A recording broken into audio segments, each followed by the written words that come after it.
Yo, what's poppin'? It's your boy Vedo, and I'm rocking with the only Kayla. It's Vedo, baby. Hey everyone, welcome to another episode. I am your host, the only Kayla, and today I have the pleasure of interviewing someone who I just interviewed a few months ago. He just released another album. Today I have R&B singer and songwriter Vedo with me. Vedo, how are you feeling? Yo, I'm feeling good, man. I'm blessed. Highly favored. The album is out doing well. What can I say? So this is your fifth studio album. So I want to say big congratulations to you. Tell me a little bit about 1320. What does that mean? And how did you come up with the name of your album? Oh man, 1320 is actually a significant number to me. 13 it represents 2013.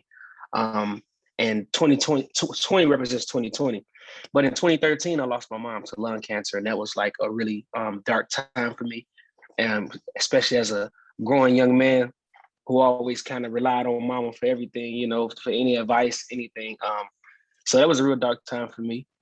It was, lonely. It's a bunch of if you ever never lost a parent or anything like that, man, like it's really an indescribable, um, feeling to actually put into words. But it was one of those moments where I knew I needed something that was going to help me climb back out this hole that I was in, because it kind of got bad. I didn't care about anything. I didn't, I found myself in and out of relationships, just a bunch of stuff, man. And fast forward to 2020 is when I had my daughter. And that's when I felt unconditional love again. I felt true love, and I felt love that, wasn't, you know, for who I am and what I have and things like that, and that really made me feel good. I felt whole again. I felt needed by somebody. I felt loved, and so that's where we get 1320 from. That's beautiful. I have a 3-year-old daughter. So I know what it's like to be a parent, and it's true. It's like a love like no other, right? You finally get to Yeah, you can't realize, really. like, wow, this is what my parents used to feel when I was younger, you know? Yeah, it's like you can't just really can't describe it, man. It's like you just have to be there. You Mhm. have to feel it. Yeah, you can say all the time like, man, I love holding her and kissing her. Yeah, but when you actually are holding your daughter, it's just different. Yeah. So would you say this album was therapeutic for you? Because you Yeah, you are a mhm. songwriter. Yeah, it definitely was therapeutic for me. But yeah, I say, when I say that 2020 having my daughter Kaden, it restored the passion and the drive and like the hunger and want and the need to want to do music that touch people. Hmm. Um, I felt slowly that it started to come back maybe like 2018, but 2020 it came back all the way. It was like, yeah, I may not have a song on the album that is dedicated to Kaden or my mom, but they were the ones that restored the passion back in the music. So that's what I mean by when I say that she basically influenced the album. And I can totally see it. I had the opportunity to listen to the album, and I have to say it's a great body of work. Thank You you, can thank you. tell that you put a lot of effort into it. I really like this album also because I feel like it really showcases your vocal ability. You were Yeah, singing in some of these yeah. songs.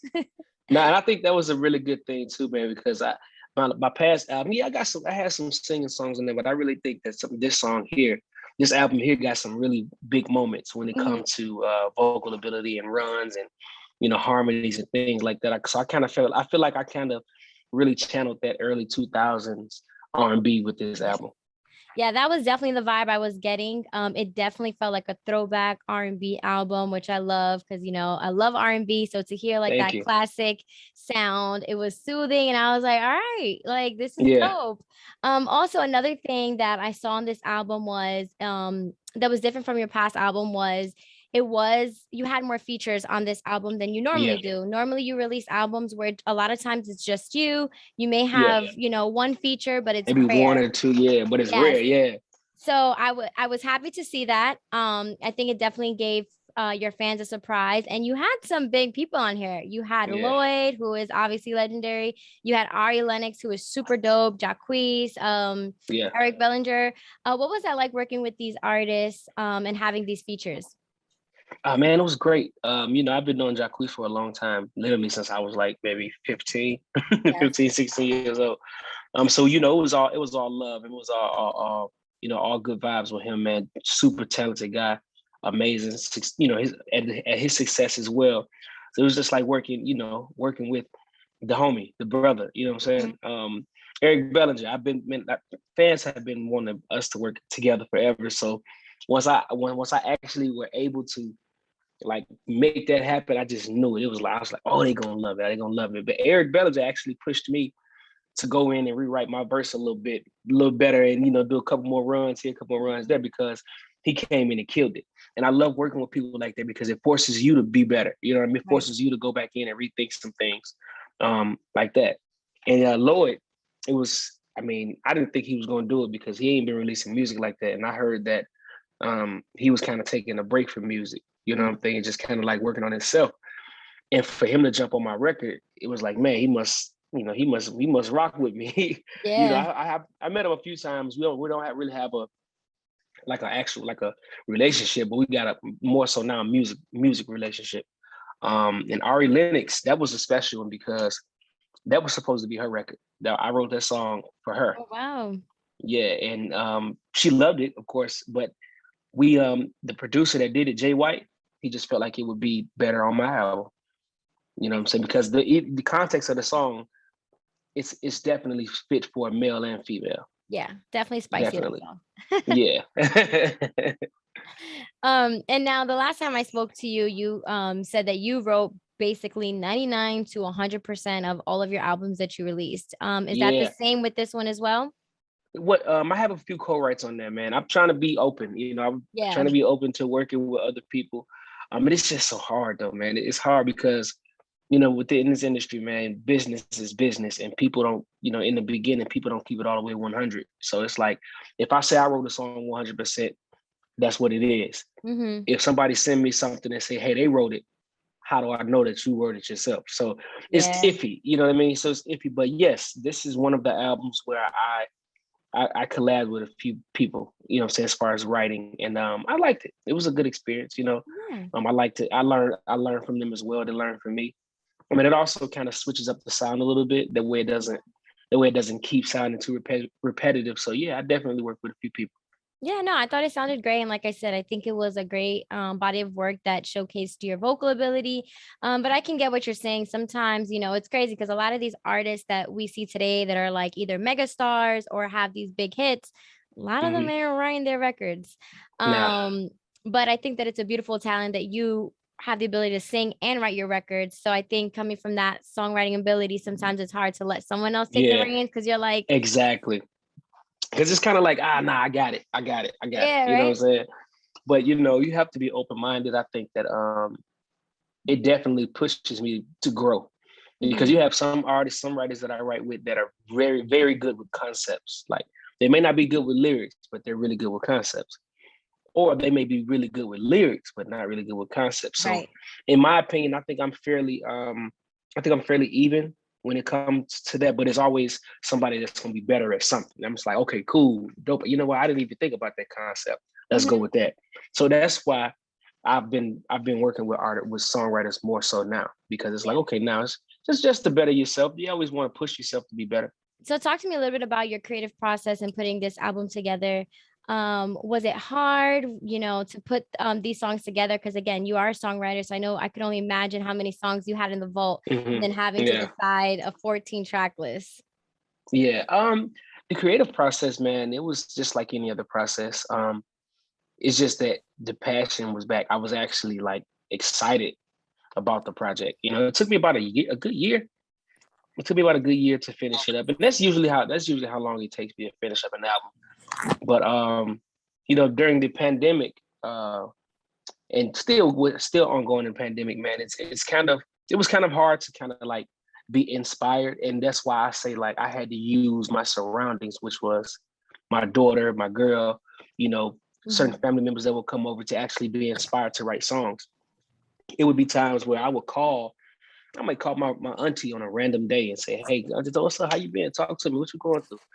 And she'll tell me, and I'll write a song about it, because that's just how I get my inspiration from everyday life and meeting people and talking to people. That's why when they put us on lockdown, I was like, man, I got to stay in the house all day. I'm not a homebody. I got to get outside.